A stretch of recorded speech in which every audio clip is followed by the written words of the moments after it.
Imagine for a moment that you are the Steven Spielberg of your country. You are a cultural icon. You have defined the dreams and imagination of an entire generation. You live in a world of red carpets, flashing cameras, and adoration. And then, overnight, you vanish. You wake up not in a hotel suite, but in a freezing cell. You are stripped of your name, your rights, and your freedom. Standing before you is not a studio executive, but a dictator with a terrifying ultimatum. Make me a masterpiece. Win me an award, or you will never see the sun again. This is not the plot of a B-movie thriller.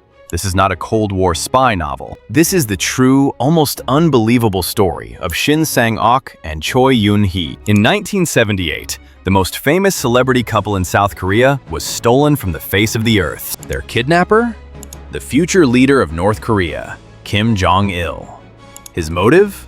He didn't want nuclear secrets or ransom money. He wanted better movies. To understand the absurdity of this crime, we first have to understand the victim. In the 1960s and early 70s, South Korea had the couple. Shin Sang-ok was the prince of Korean cinema. He was a visionary director who built an empire, Shin Films, producing hundreds of movies. Beside him was his wife and muse, Choi Yoon-hee. She was the Elizabeth Taylor of Korea, graceful, talented, and beloved. Together, they were royalty. But by the mid-1970s, their empire was crumbling. The South Korean military dictatorship under President Park Chung-hee had tightened its grip on culture. Shin, a man who despised rules, lost his filmmaking license. His studio went bankrupt, and the personal tragedy was just as public. Shin had an affair. He fathered a child with a younger actress. The golden couple divorced in 1976. Choi Yoon-hee was left alone, struggling financially, her stardom fading into memory. She was vulnerable. She was desperate for a second act. And unbeknownst to her, 120 miles to the north, a man was watching her fall with great interest. A man who was looking for exactly someone like her. While Shin and Choi were losing their careers in Seoul, Kim Jong-il, the son of the great leader Kim Il-sung, was building a collection. Before he was a nuclear-armed tyrant, Kim Jong-il was the minister of propaganda.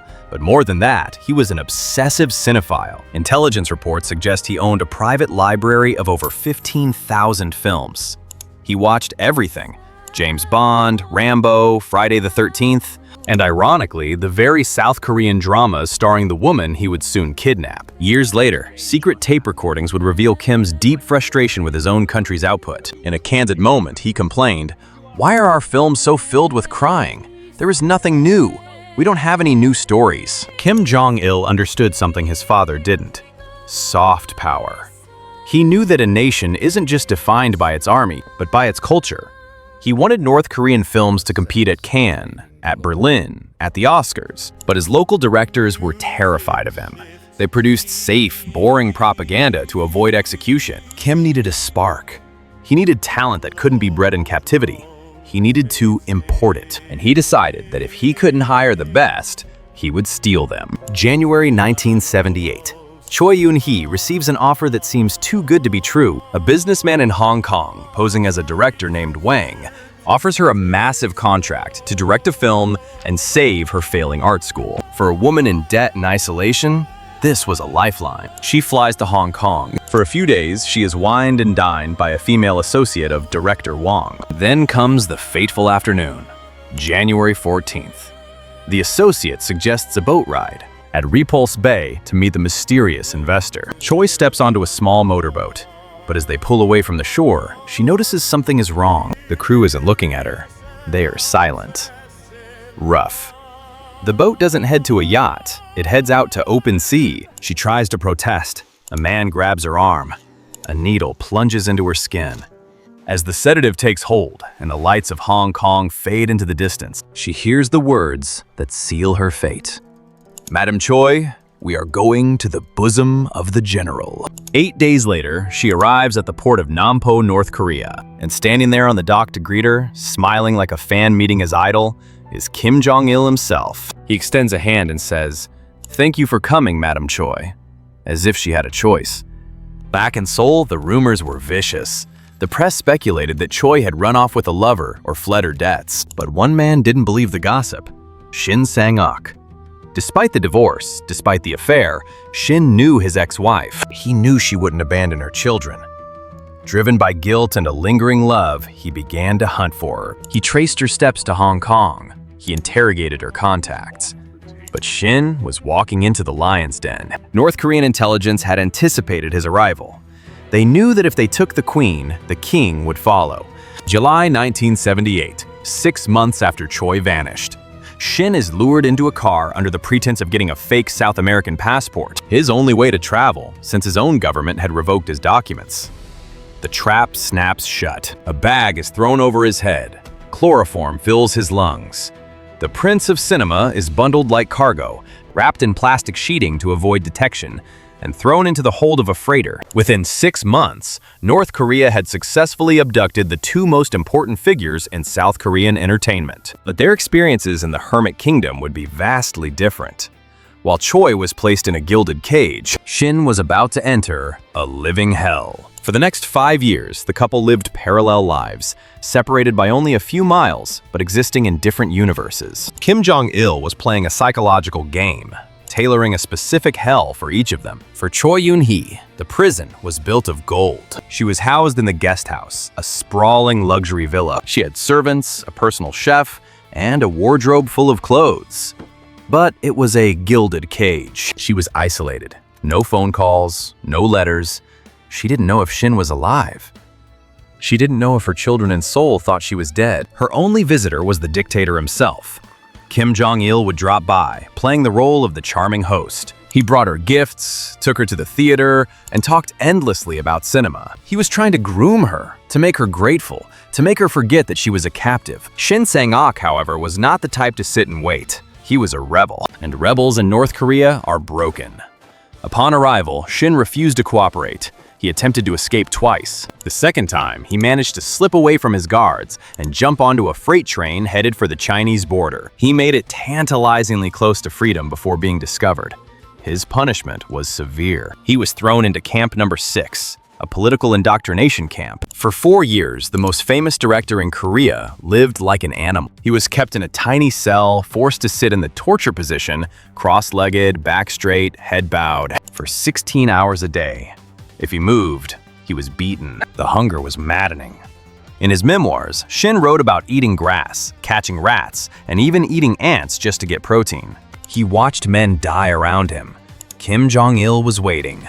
He was waiting for Shin's spirit to snap. He needed Shin to realize that in this kingdom, there is only one director, and everyone else is just an extra. 4 years of starvation and torture later, Shin finally wrote a letter of confession, swearing loyalty to the regime. He was released, bathed, fed, and put in a suit that hung loosely on his skeletal frame. He was taken to a banquet. Choi Yoon-hee was already there. She hadn't seen Shin in 5 years. She thought he was dead. When he walked in, she barely recognized him. He had aged decades. His eyes were hollow. Kim Jong-il stood up and announced to the room, "Comrades, look who is here!" Like a perverse matchmaker, the dictator ordered them to hug. He told the gathered party officials that these 2 great artists would remarry and work together for the glory of the state. That night, Shin and Choi held each other and wept. Not out of joy, but out of shared terror. They realized the truth. They were never going home. The only way to survive was to give the dictator exactly what he wanted. They had to become the greatest actors of their lives. But Shin and Choi were smarter than Kim Jong-il realized. They knew that one day, if they ever escaped, the world would accuse them of being defectors.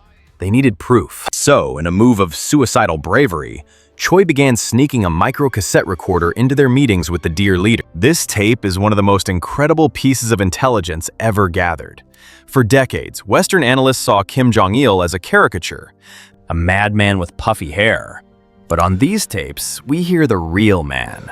We hear a man who is insecure. He apologizes to Shin for the prison camp, blaming it on bureaucratic errors. He complains about his own filmmakers, calling them lazy and uncreative. He admits, in his own voice, to the kidnapping. This was their insurance policy. But it was also a ticking time bomb. If that recorder had beeped, or if a guard had checked Choi's purse, they would have been executed on the spot. With the contract signed, the floodgates opened. Kim Jong-il gave Shin an unlimited budget. If Shin wanted a train to blow up for a movie, the army blew up a real train. If they needed hundreds of extras for a battle scene, a battalion was dispatched. If they needed wind, a helicopter was ordered to hover overhead. They made 7 movies in just over 2 years. The most famous was Pulgasari, a socialist version of Godzilla. But look closely at Pulgasari. It's a movie about a monster that eats iron, saves the peasants from a corrupt king, but then refuses to stop eating. The monster becomes a tyrant itself, consuming the very tools of the people it saved. Many critics believe this was Shin's subtle middle finger to the regime, a hidden message right under the dictator's nose. The savior has become the monster. But to Kim Jong-il, it was a masterpiece. He was delighted. He finally had his blockbuster, and his trust in the couple grew. He grew so confident in their loyalty that he made a fatal mistake. He decided to let them travel to Europe. By 1986, Shin and Choi had gained a dangerous level of trust.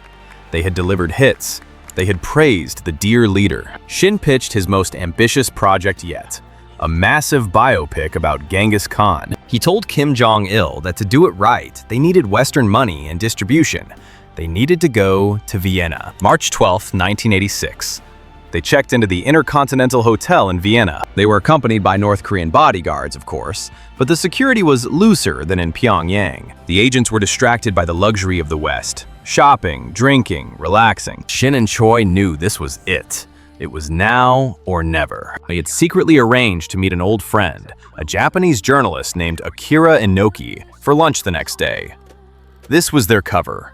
March 13, 1986, 12:30 p.m. Shin and Choi walk out of the hotel lobby. The bodyguards are a few steps behind, relaxed, believing the couple is just going to a lunch interview. As a taxi pulls up, Shin grabs Choi's hand. They don't walk to the car, they bolt. They dive into the back seat. Shin screams at the driver in broken English, "To the American embassy, fast, please!" The taxi peels away.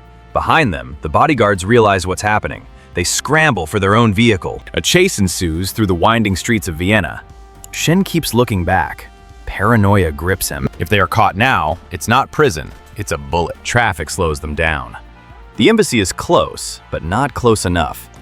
Shin makes a split-second decision. He throws money at the driver, kicks the door open, and they run. They sprint the final block, lungs burning, terror rising. They crash through the gates of the US Embassy just moments before the North Koreans can intercept them. Breathless, Shin looks at the Marine on duty and says, "We are filmmakers. We want asylum." The movie was over. They had written their own ending. The escape humiliated Kim Jong-il. North Korean state media immediately changed the narrative, claiming Shin and Choi had embezzled millions. They tried to erase the couple from history. Shin and Choi spent years hiding in Virginia under CIA protection, afraid of assassination squads, before finally returning to South Korea in 1999. So what was the point of it all?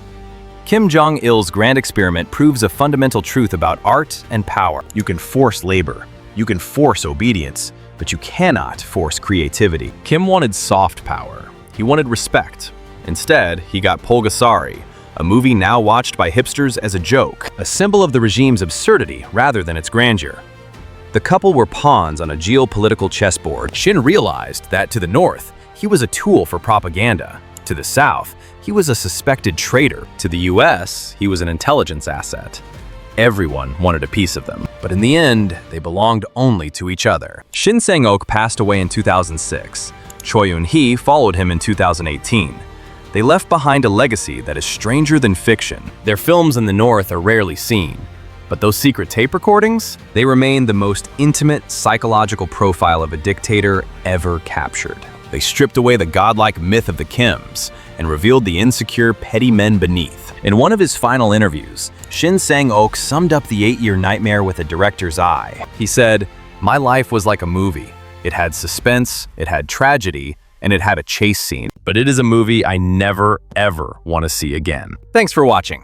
If you found this story unbelievable, there are even deeper details in the memoir, A Kim Jong-il Production.